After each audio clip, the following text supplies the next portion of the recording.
Number of warheads detected by the dew line. 57. Number of MIRVs included.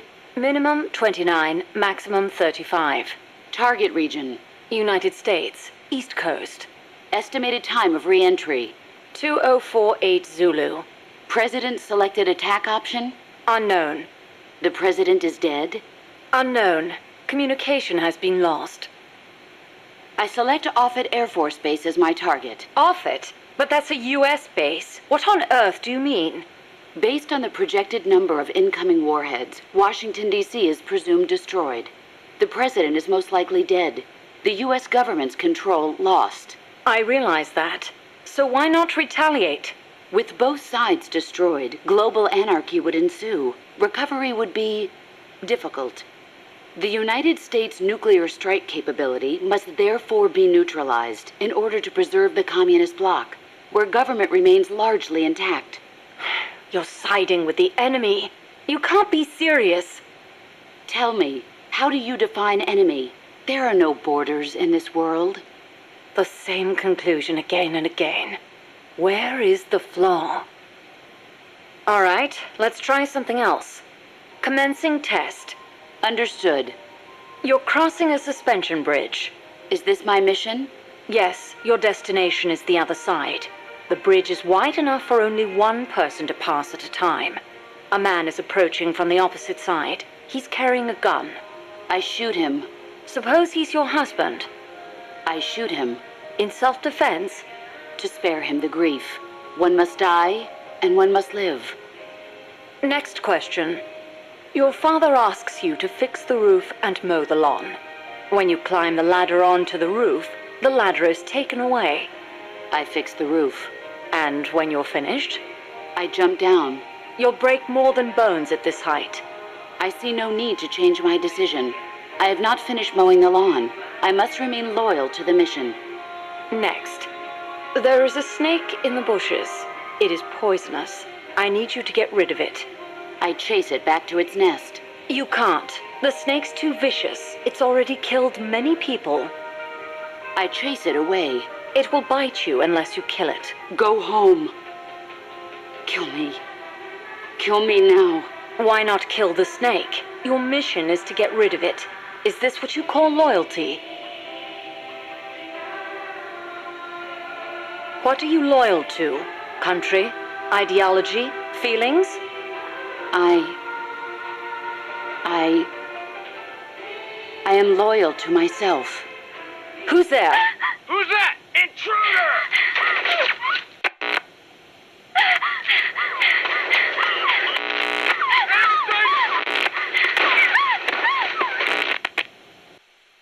I'm about to leave for Costa Rica, a place completely unfamiliar to me, and on a top-secret mission for the CIA, no less. No guarantees I'll come back alive. Might even get rubbed out by the CIA itself. So I'm leaving behind this record. For her sake.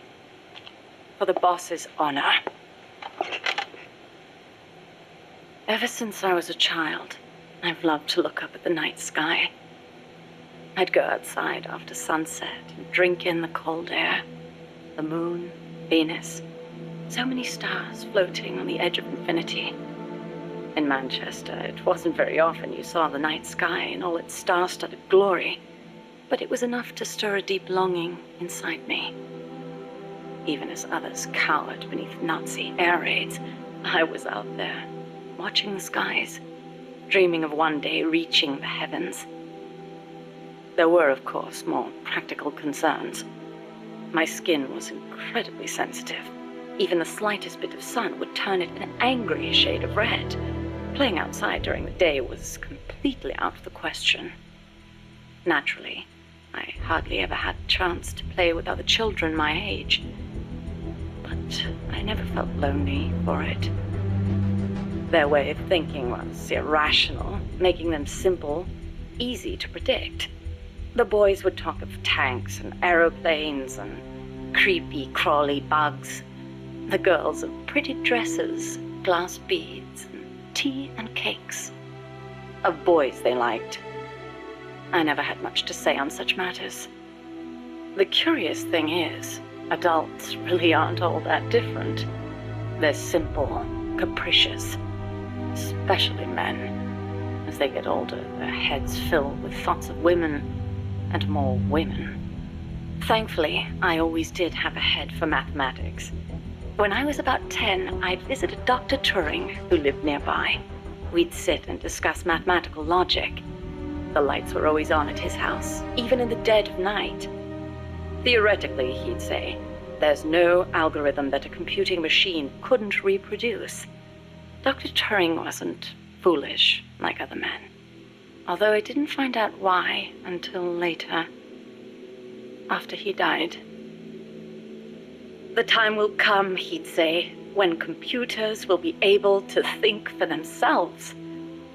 That idea rocked me to my core. My aptitude for mathematics brought me closer to the stars. I breezed through school, then went to America for university. While I was studying at Caltech, NASA was established. I signed up in a heartbeat. I was a pretty good computer engineer at the time, and NASA needed skills like mine. The work was enjoyable. Even though I'd given up on going into space myself, it was a pleasure just being a part of it all. I was assigned to Project Mercury, America's effort to compete with the Soviets in manned spaceflight. 7 men were chosen as pilot candidates for the program, becoming heroes overnight. People called them the Mercury 7. The project made good progress, more or less. We had all the funds and materials we needed. After countless hours of analysis, we even had plans for something on par with Sputnik. We thought it'd only be a matter of time before we caught up with the Russians. They'd sent a dog into orbit and brought it back safely to Earth. But NASA top brass dismissed that success as a fluke. The Americans recovered their re-entry capsules at sea, but the only ocean bordering the Soviet Union is the Arctic, so their re-entry capsules had to make impact on land. A dog was one thing, but human spaceflight would still take some time, or so we thought. At the end of January 1961, we successfully put a chimpanzee named Ham into orbit. He returned to Earth as healthy as ever. NASA was giddy with success. It was then that a new woman showed up for duty. She was a backup pilot and advisor. She was beautiful, with blonde hair, strong mouth, and a steely gaze. But there was something else in those eyes, a twinkle of something warmer, of affection. It was the boss. She took one look at us in our revelry and murmured, "Savor this joy today, because tomorrow you'll have to face the truth." And she was right. The next day, our project schedule was accelerated. We'd received new information that the Soviets were mere months away from putting a man into space. The brass had misjudged the Russians. We couldn't afford to allow the shock of another Sputnik. Somehow, we had to get a man into space before the Russians did. It was an utterly impossible task. We'd only just put our first chimp up. With a human on board, failure was not an option, especially if it were one of the Mercury 7 Golden Boys.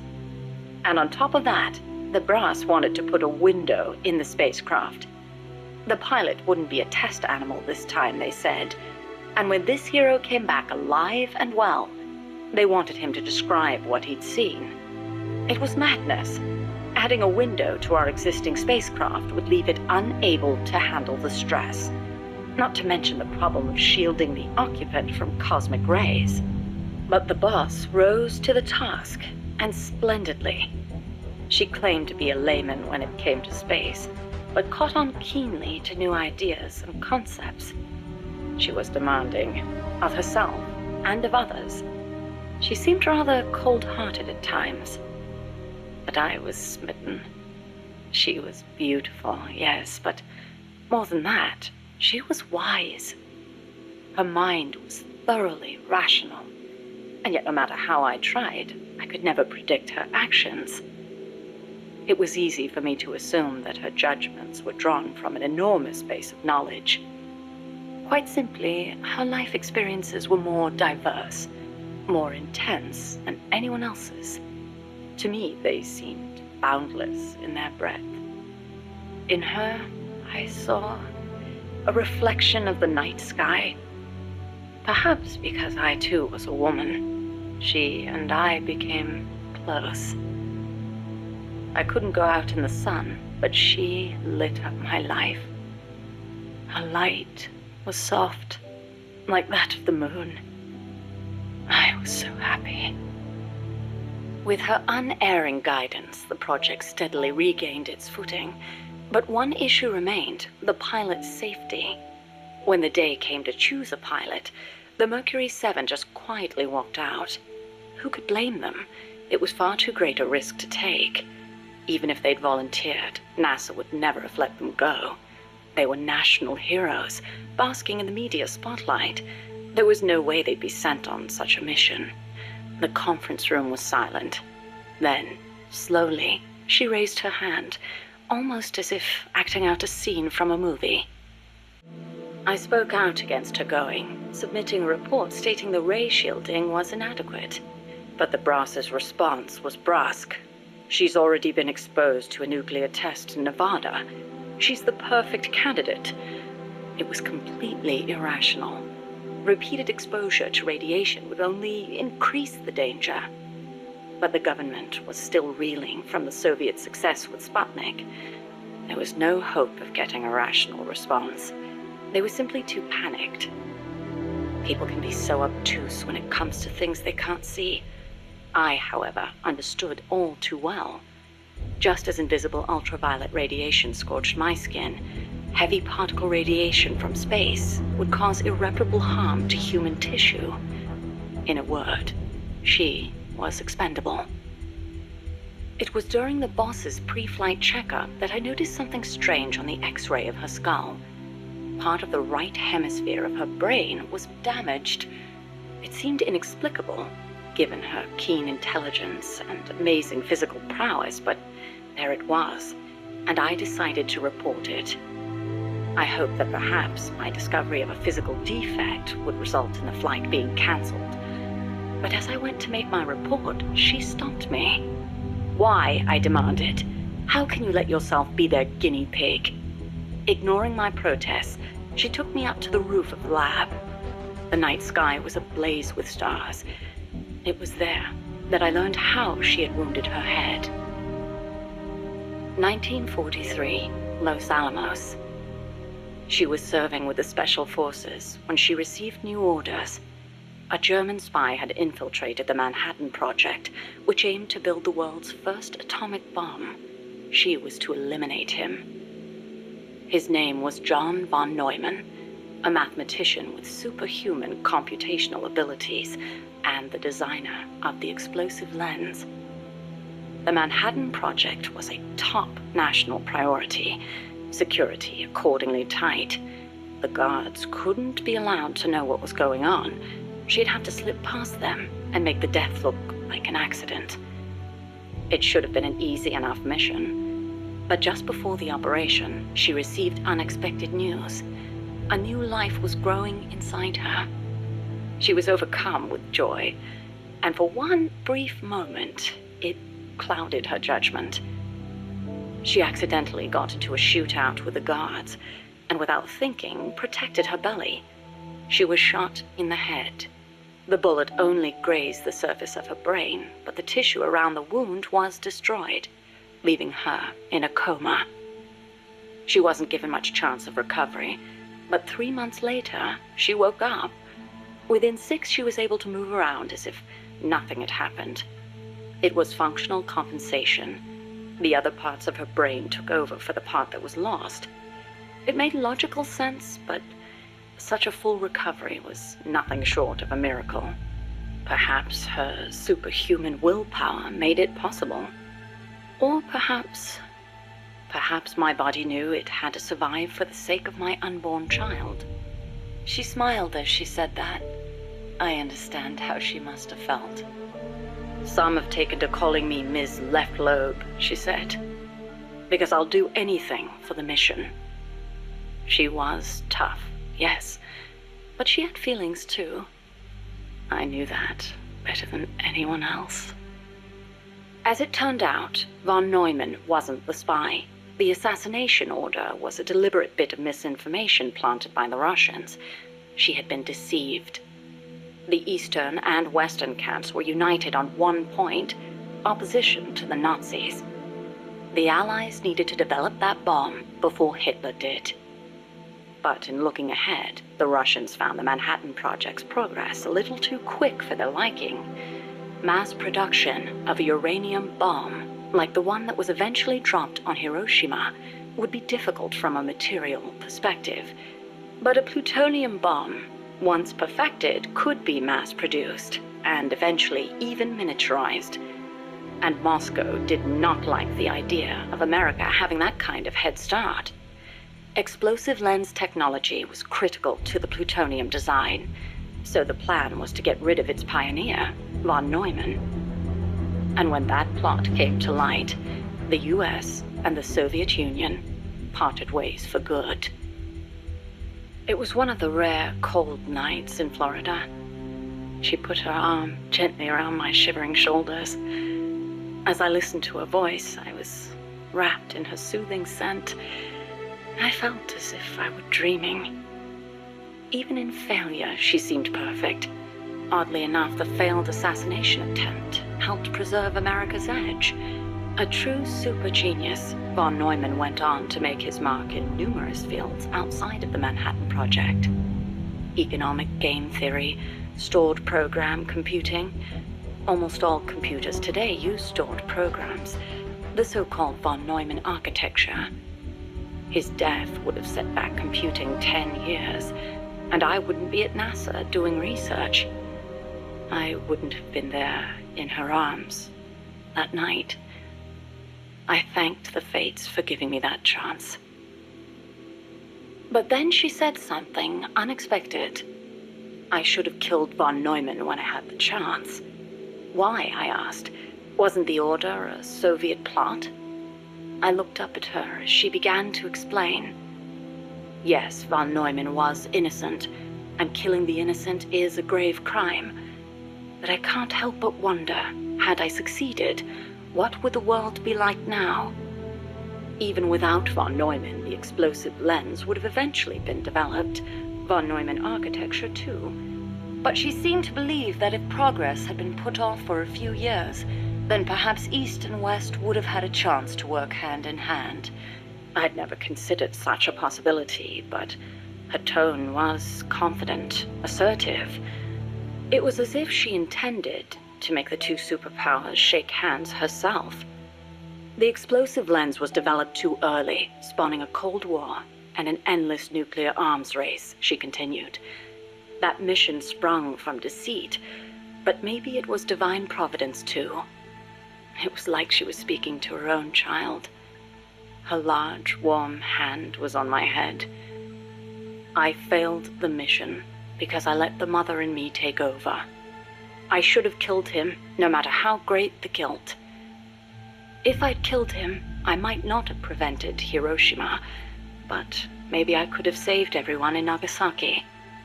I looked up at her and saw her looking up too, up at the starry sky. Her face showed only deep remorse. It was as if she'd convinced herself that she alone was responsible for creating this twisted world. But that's no reason for you to sacrifice yourself for this. I knew I'd never dissuade her, and yet I still clung to hope. I know you're concerned, and I thank you, but I have to be loyal to the end. And then she smiled at me. Loyal to the end. Loyal to what? I asked. But she didn't answer. The days that followed were spent training tirelessly for our first space flight. The boss endured conditioning that tested the limits of human capability, and I supported her. Those were happy days. On April 12th, the spacecraft carrying the boss left the Earth's atmosphere. Although it was only 20 minutes of ballistic flight, it was nothing short of miraculous. considering how little time we'd had. The first human in space. We were ecstatic. Then something went wrong. The re-entry angle was slightly off, warping the outer hull. The cause was clear. It was the hastily constructed window we'd installed. Her capsule missed the projected splashdown point by a long shot. As we raced towards the capsule, a breaking news broadcast came over the radio.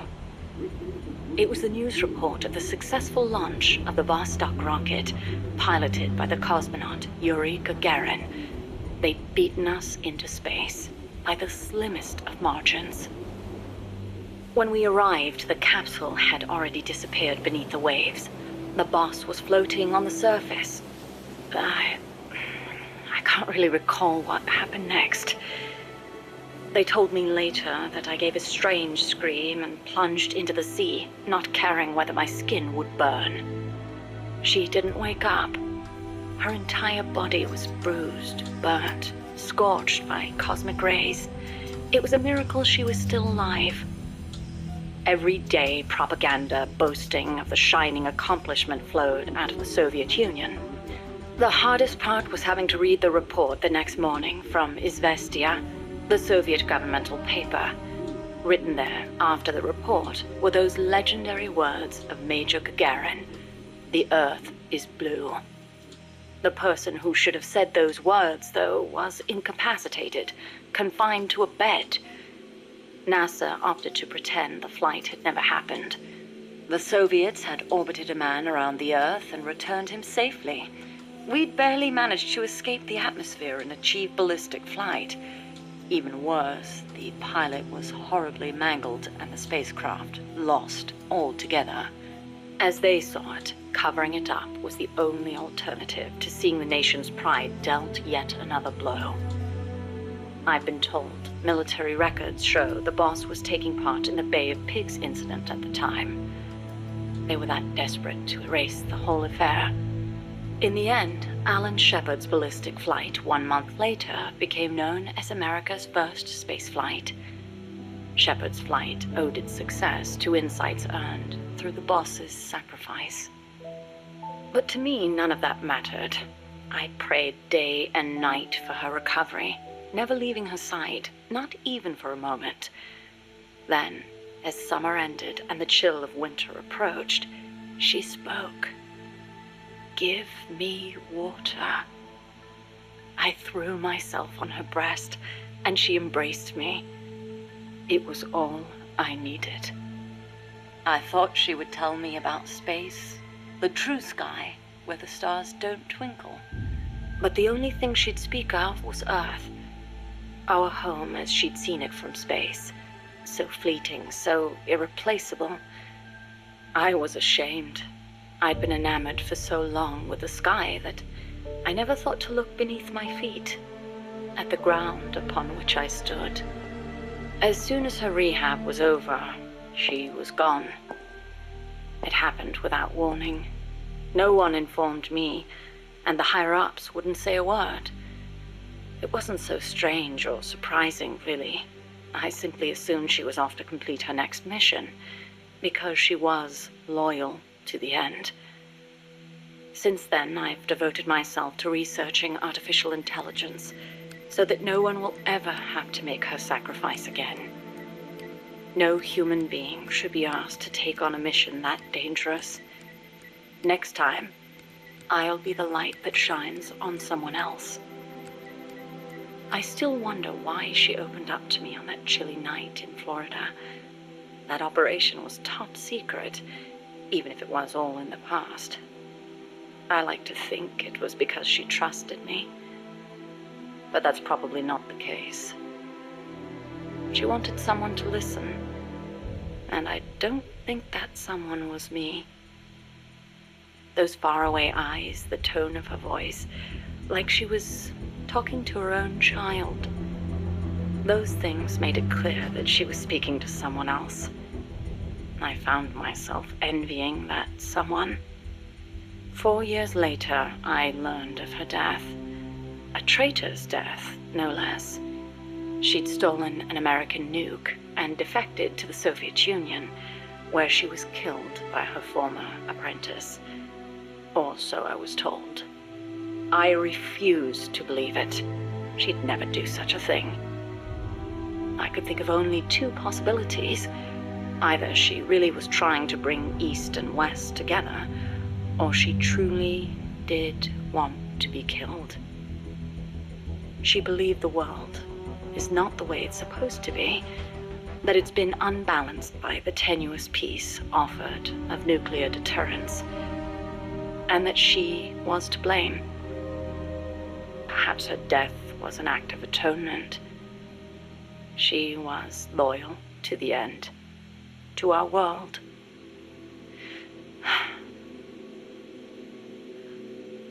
And I lost the light of my life. I now find myself victim to an incredibly irrational emotion of my own. That someone, the one she wanted to confess her sin to, could it be the one who took her life? The very thought drives me utterly mad with jealousy.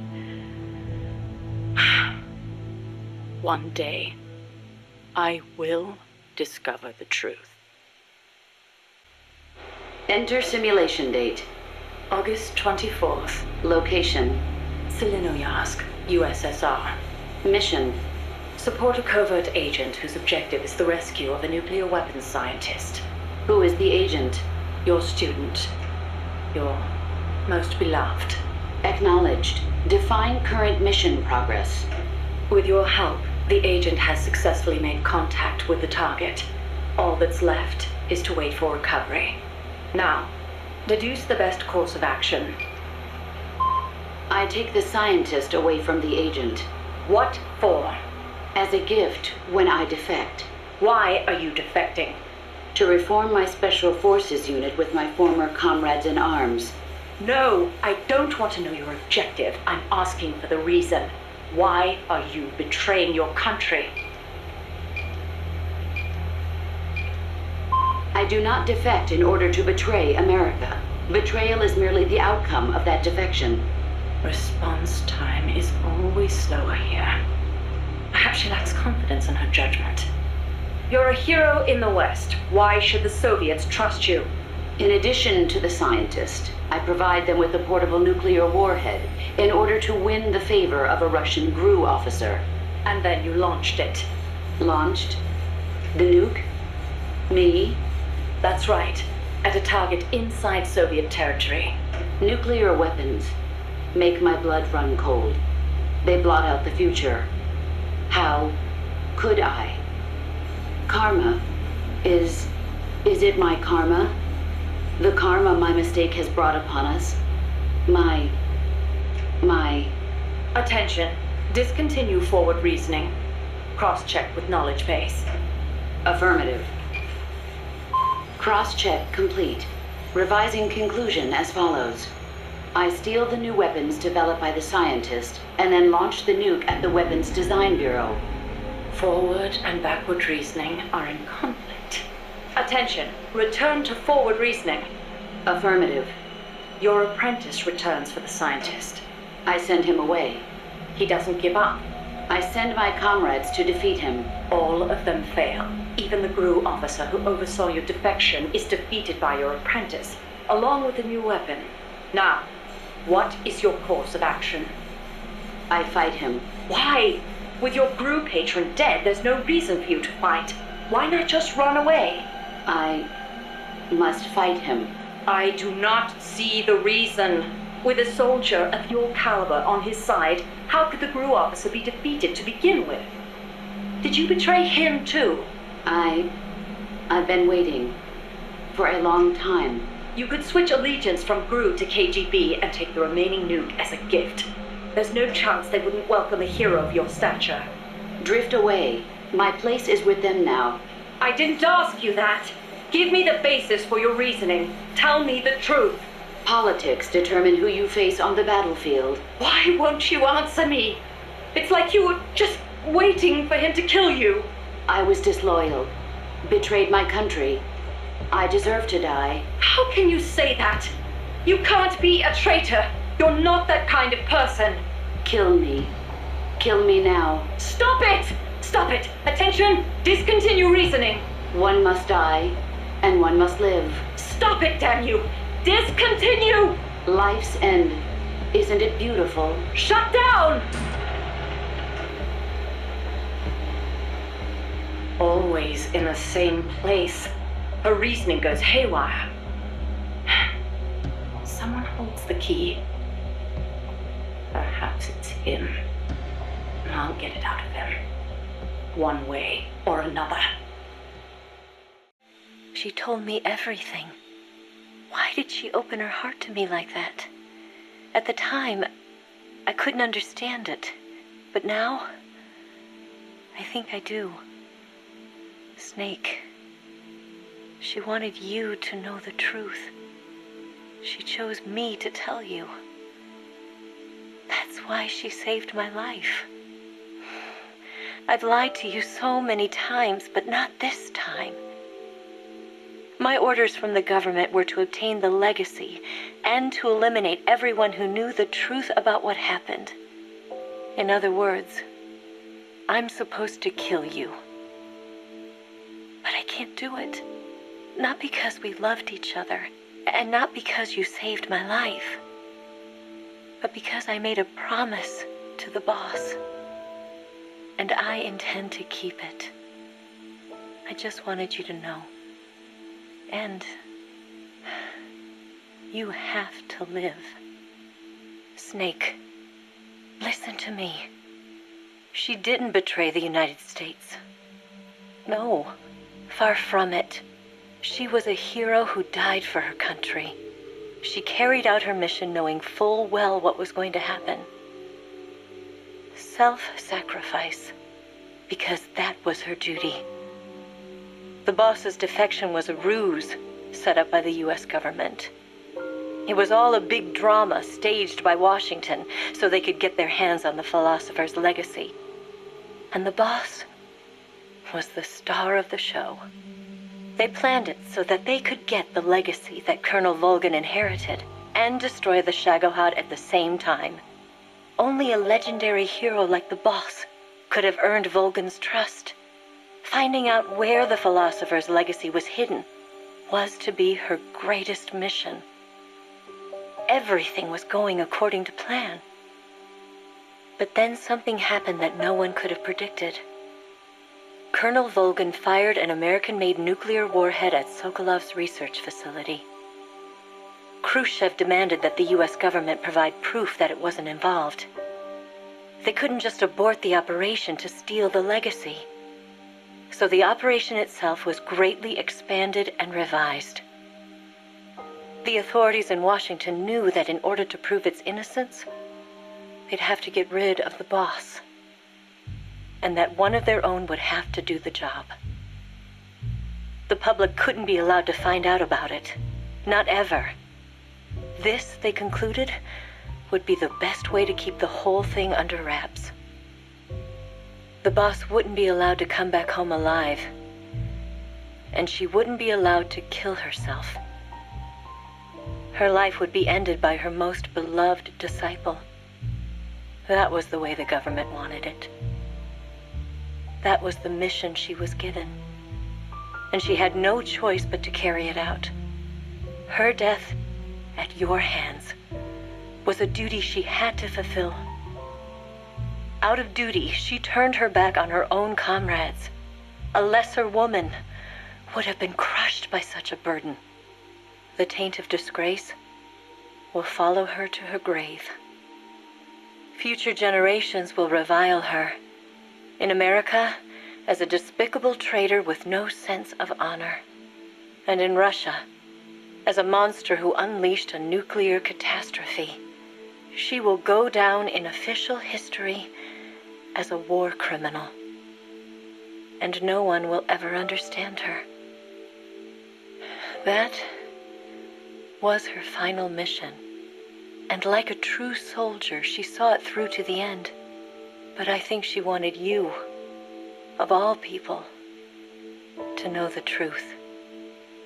She wanted to live on in your memory, not as a soldier, but as a woman. But she was forbidden to tell you herself. And that's why she told me.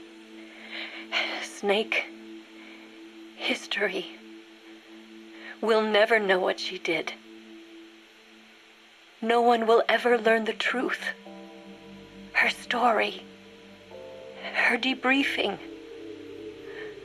will endure only in your heart. Everything she did for her country. She sacrificed her life and her honor for her native land. She was a real hero. She was a true patriot.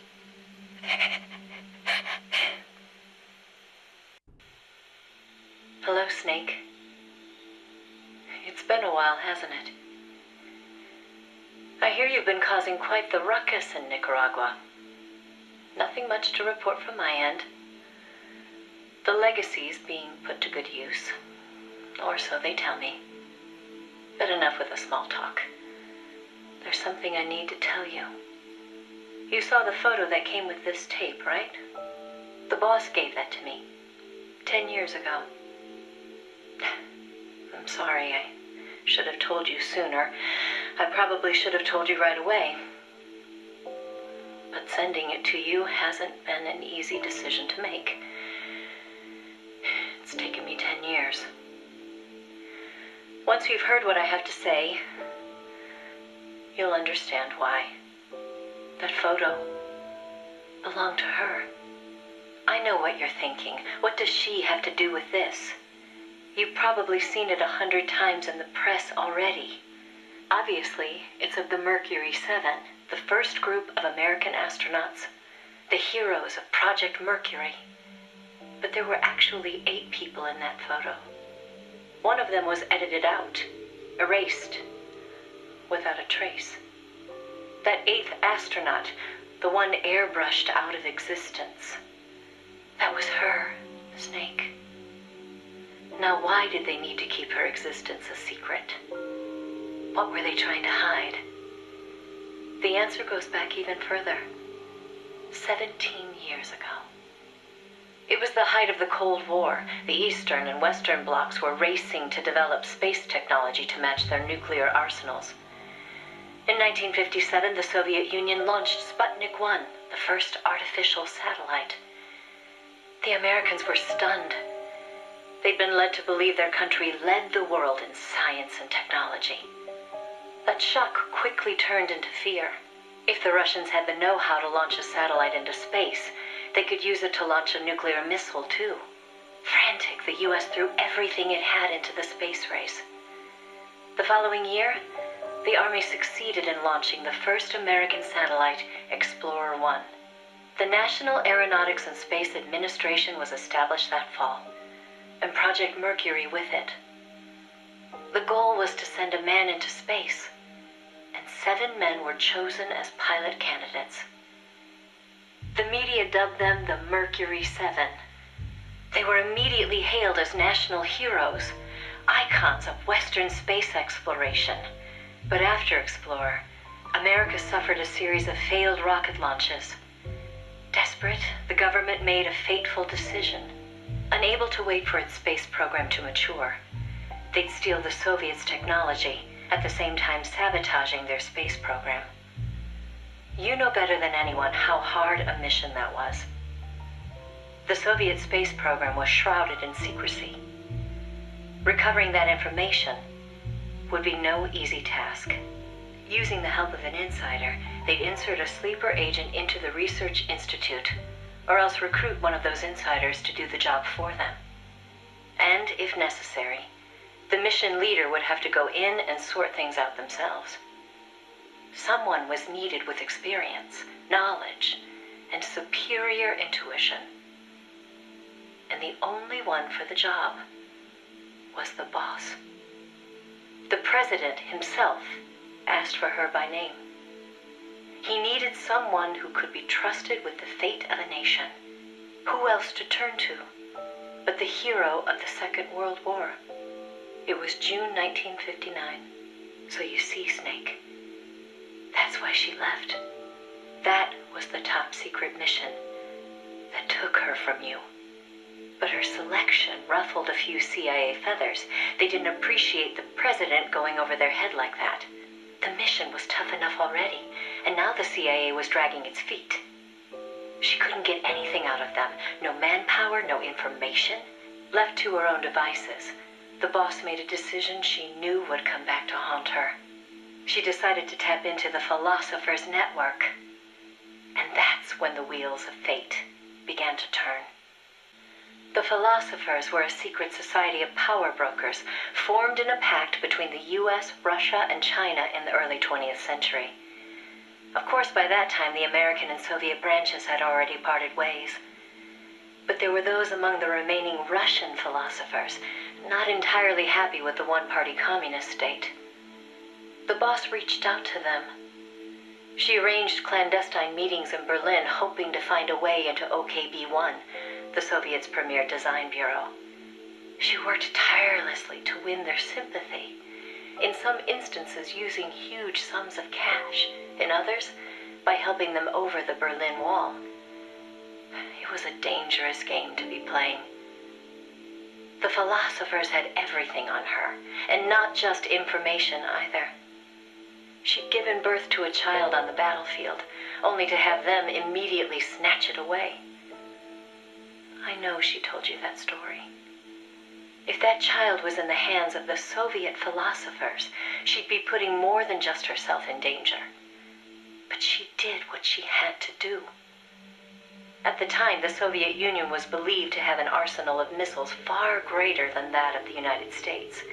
If that proved to be the case, Moscow would be free from the yoke of nuclear deterrence, raising the possibility that the Soviets might actually launch nukes if they felt it necessary. As you know, the so-called missile gap turned out to be a Soviet bluff. Moscow had gone to incredible lengths to perpetuate the lie. In fact, the whole space race was really just a part of an elaborate ruse. Only we didn't know that at the time. She used to joke that even she swallowed the whole missile gap story, hook, line, and sinker.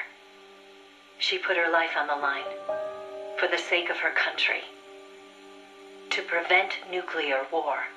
And it was because of her sacrificial efforts that America succeeded in placing a sleeper agent inside OKB-1. NASA began to receive huge volumes of technical data from the Soviet program. By the end of 1959, they'd succeeded in sending a chimpanzee named Sam on a ballistic rocket flight.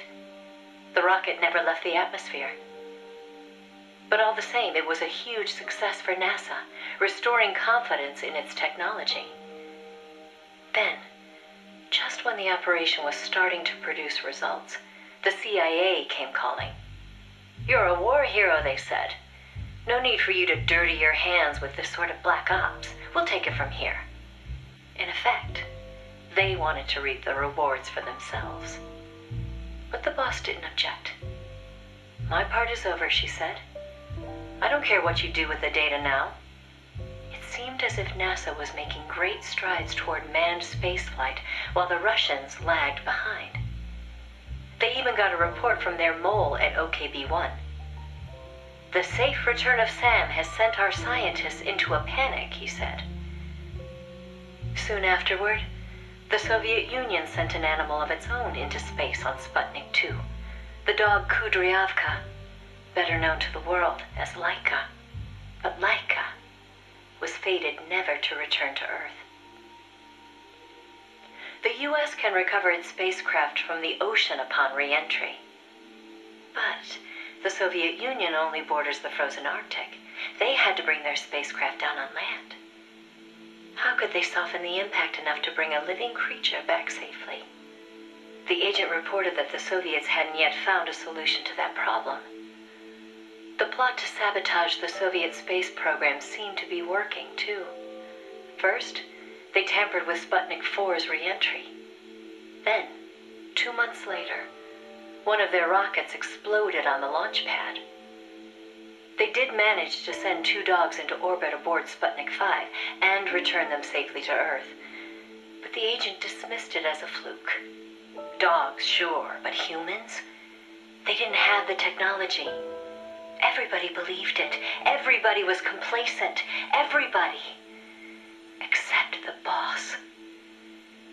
There was something about the Sputnik 5 schematics they were getting that didn't seem right. Some kind of ejection device on the capsule that didn't quite belong.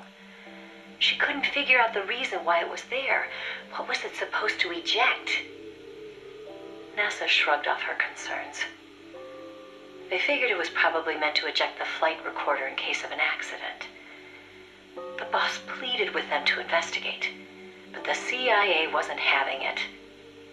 They probably thought she was trying to reclaim some of the glory for herself. The boss wouldn't give up. She decided to head to the Soviet Union herself, alone, without any backing from the CIA.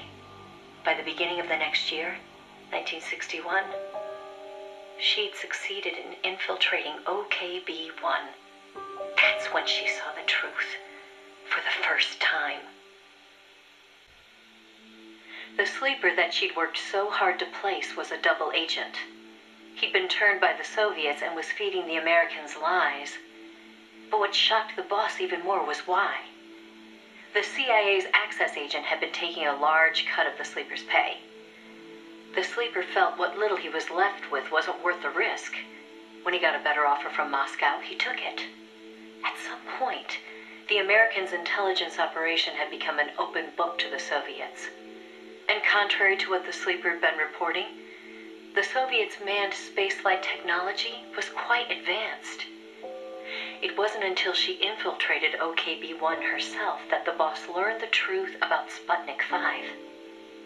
After the spacecraft re-entered the atmosphere, it ejected the pilot, seat and all, at an altitude of 7,000 meters.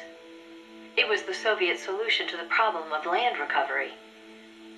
The mystery device attached to Sputnik 5 was for that purpose. The pilot would parachute down from that high altitude wearing a bulky spacesuit. Crazy, I know. The Soviets knew exactly how dangerous it was, of course. So much so that they gave Yuri Gagarin, the first man in space, a special 2-rank promotion before re-entry. Only Moscow could come up with this kind of plan. With total state control over information, they could easily pretend it never happened in the event of a failure. The boss passed the info on to NASA. It was their worst nightmare. The glory of mankind's first spaceflight was about to be stolen from them by the Soviet Union. It was Sputnik all over again. And the CIA was caught no less off guard. Their ineptitude had caused the fiasco in the first place. The Soviets' deception was brilliant. They'd woven a masterful tapestry of truth and fiction to convince the Americans their intelligence operations were proceeding as planned. No one but the boss could have seen through it. It was obvious the Soviets had some gifted minds working on their side. But that certainly didn't excuse the CIA's massive failure. The CIA wasn't done, though, and devised an ingenious plan to avoid taking responsibility. Luckily for them, a new president had been elected the previous November, John F. Kennedy. As he didn't know the case history when taking office, the CIA was able to feed lies to his new administration. They masked their own failures, placing the blame squarely on the boss's shoulders. After all, she'd selected an unreliable sleeper. They claimed she'd failed to make use of one of the most effective means of controlling a sleeper agent's actions: holding their family hostage. The boss was well aware that would have worked. She told me so later, but she couldn't bring herself to do it. It seems clear it had to do with having her own child taken. She could never inflict the same pain on anyone else. The CIA used that against her, In his election campaign, Kennedy had vowed to close the missile gap with Moscow. If America lost the space race, that promise would be worthless. The fact that the president had no links to the philosophers only made things worse. He was completely unaware of the secret networks she'd used to complete her mission. In his eyes, she was no better than a traitor. The fate that awaited her was cruel beyond belief. The order came down from above. The boss would take the official blame for the sleeper's betrayal. More so, she'd serve as the guinea pig for NASA's manned spaceflight program. By then, NASA had gotten as far as sending a chimp named Ham into space. Now came a whole battery of ground tests to pave the way for a human to take its place. High-G tests, zero-G tests, spacesuit tests, simulations in pressurized oxygen environments. Some of the tests were highly dangerous, too dangerous for the Mercury 7, who were by then already media darlings. So the boss was made to stand in for them. She could have refused the order, argued her side of the story against the CIA, but she didn't. The way she saw it, her military experience made her a potentially valuable asset to those tests. She felt it was her duty to accept. She soon proved herself right. The boss was more than just a guinea pig. She drew on her experience to give the staff focused advice exactly where it was needed. NASA's space program took off again. At the rate they were going, putting a man in space seemed within reach. The higher-ups at NASA were impressed with her talents. They took to calling her the 8th astronaut, the Mercury Lady. The photo I sent you was taken around that time. I suppose maybe they were planning to use it as propaganda, the world's first female astronaut. But then, just as things were looking up, they hit a new snag. The government told them to add a window. There were no windows in NASA's spacecraft back then.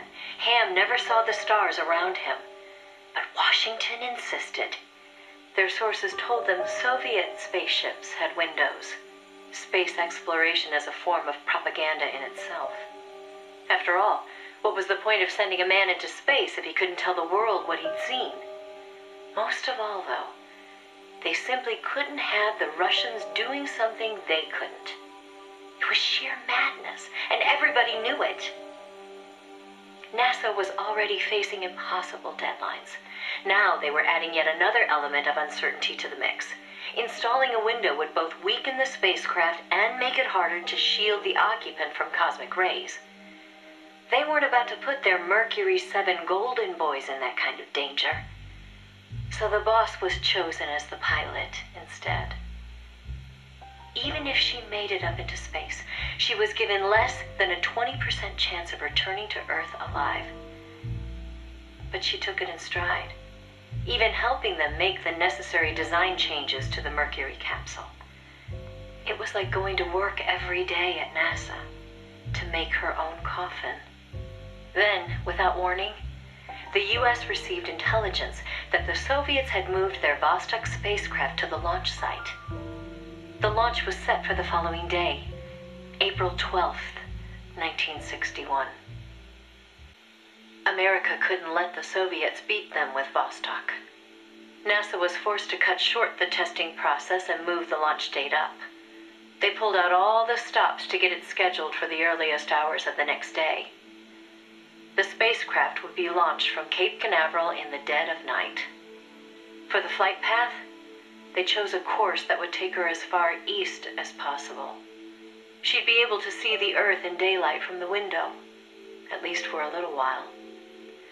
The boss climbed into the Mercury capsule, having completed less than 80% of the regular flight procedures.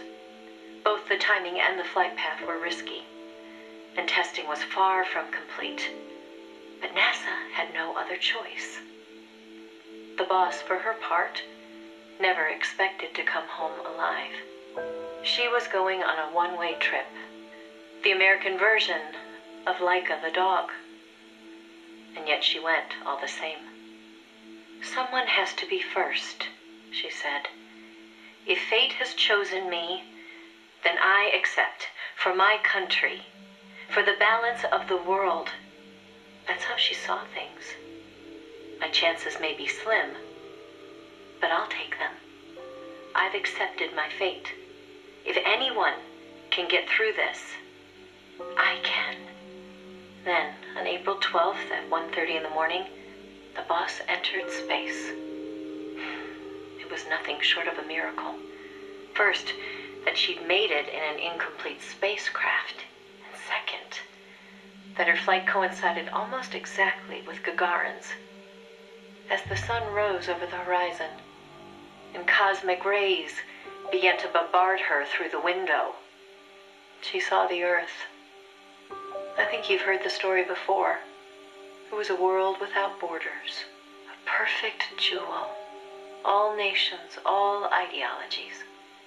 They seemed so far away.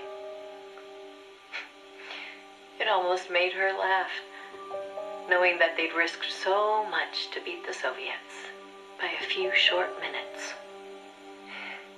If she'd seen Vostok from her window, she probably would have waved.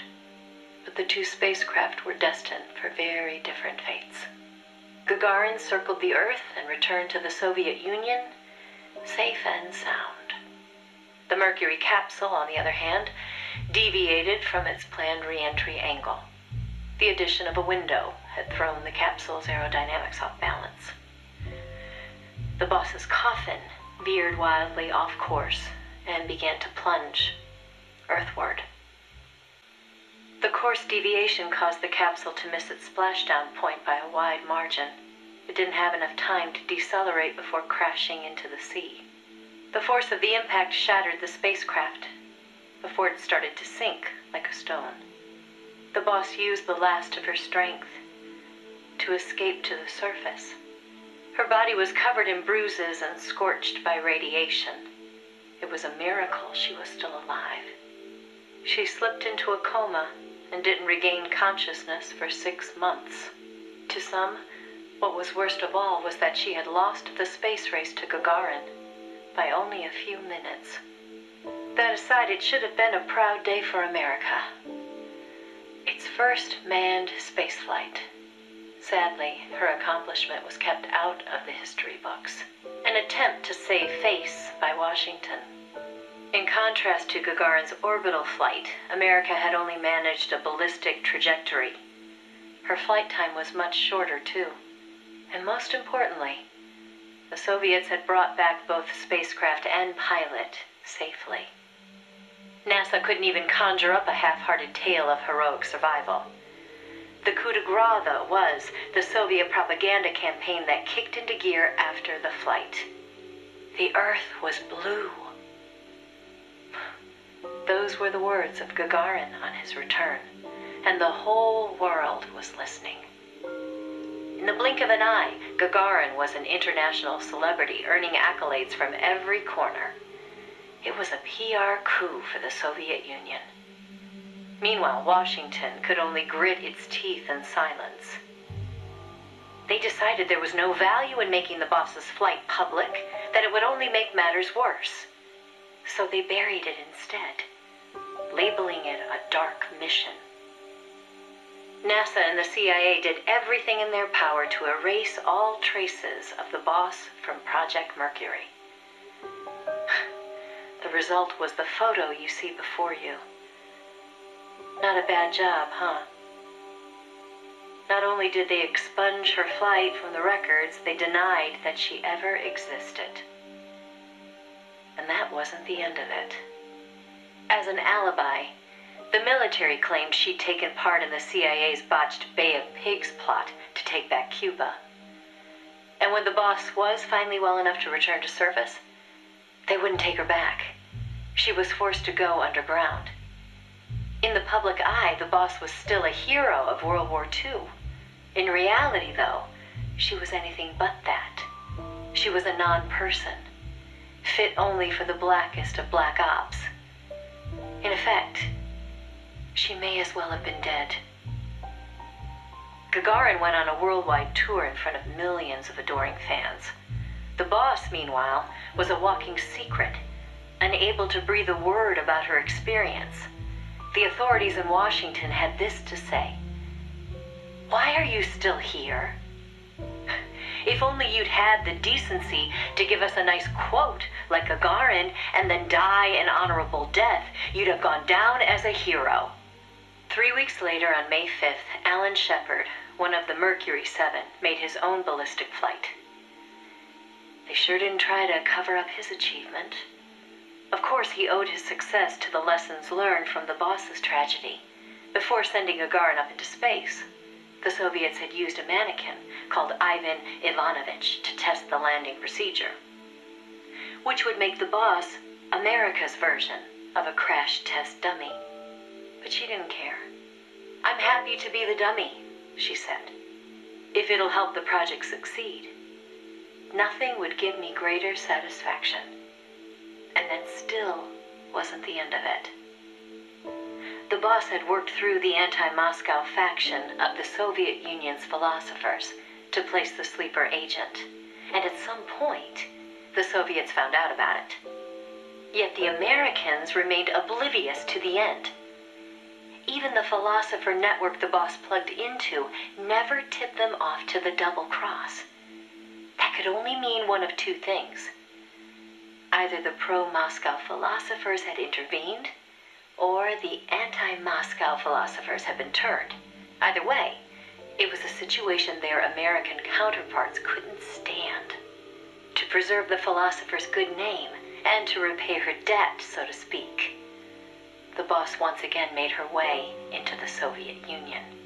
There, she found herself face to face with the Soviets' own agent. And who should she find awaiting her return to Russia? The one who'd turned her sleeper against her, who'd fed them lies all this time. It was her former comrade in arms, the father of her child, the man known as the Sorrow. He didn't know it was the boss who'd sent the sleeper. Or to be more precise, the Soviet philosophers never told him. Former lovers, forced to fight to the death. One would live and one would die, she told me. That was the revenge the Soviet philosophers had in store for me. If both of them survived, their child would suffer in their place. They were left with no other option. The boss shot him.